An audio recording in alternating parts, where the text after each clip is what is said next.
But now Puerto Rico, which is also part of the history of the United States, because since 1898 we've been a territory of the United States. Actually, we're the longest held territory in the history of the United States. But that's going to change, and it has to change. Puerto Ricans are American citizens by birth, but we don't have the same rights as those American citizens who live within the 50 states.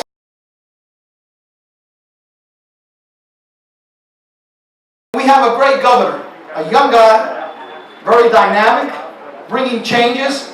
He's up to the challenges that he has to face in Puerto Rico with the economic crisis that we have, which is in part because we're a colony.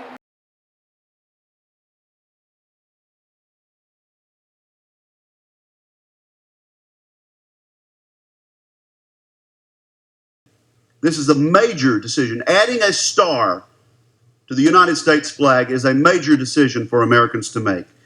And the truth is that Puerto Rico will not be able to achieve prosperity until it becomes a state with full rights as other states have been able to achieve.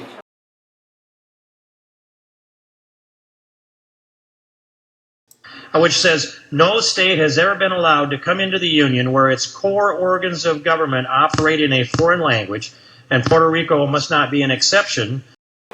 I'm here to do a job, but I need you. And I need you because we, who has come from Puerto Rico to establish our lives here in Texas, in San Antonio, and who are very proud of who we are and we brag about it. It's time for us who are here to help and continue to support the governor, Charlie, and the 3.5 million people who are over there fighting to become and have what we have here, which is the American dream.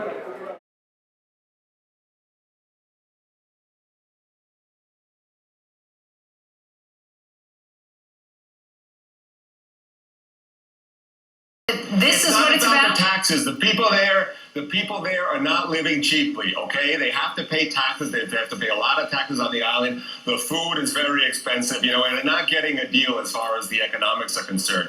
One of the biggest leaders that Puerto Rico will see for years to come, because he will finish what the ones before him has started, and that is make Puerto Rico the 51st state. Yes. And with that, I leave you in the honorable governor of Puerto Rico.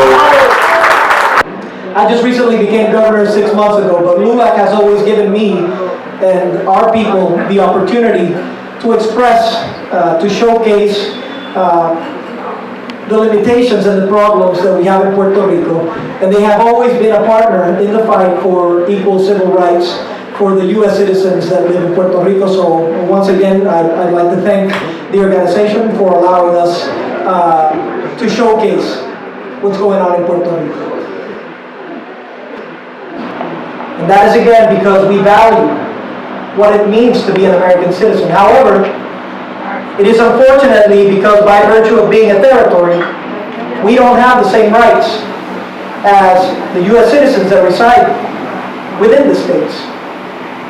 It is a discrimination based on geography. If a U.S. citizen that lives in Puerto Rico hops on a flight, comes to San Antonio or goes to Florida, they gain all those rights. And if any of you that have lived in the United States for your life, or say, our previous president, Barack Obama, decides to move to Puerto Rico, he loses the right to vote for the very office he once held. He loses the rights to vote for congressmen and senators that will fight for them in Congress.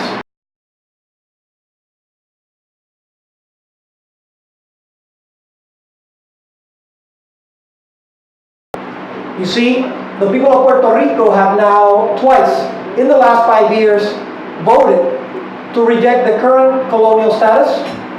They have voted to become the 51st state of the Union.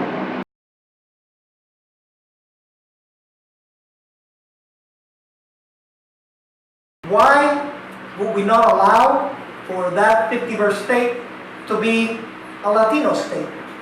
Why if we value diversity, we recognize that the United States is strong because it is a nation of immigrants.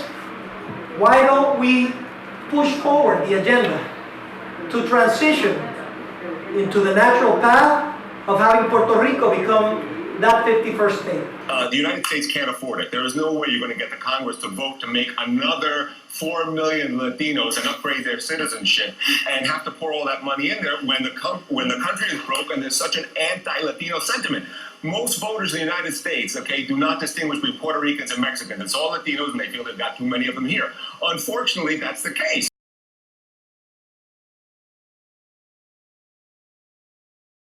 You can help us significantly talking to your congressmen, to your senators. You have the political clout and the political power to help us get this message across and to help us make Congress act.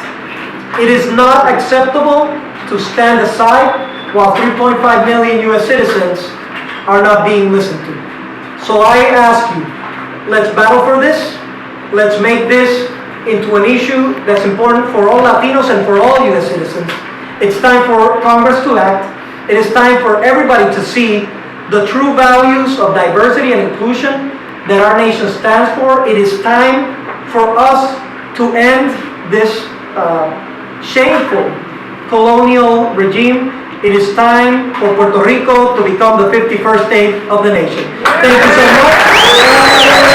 much.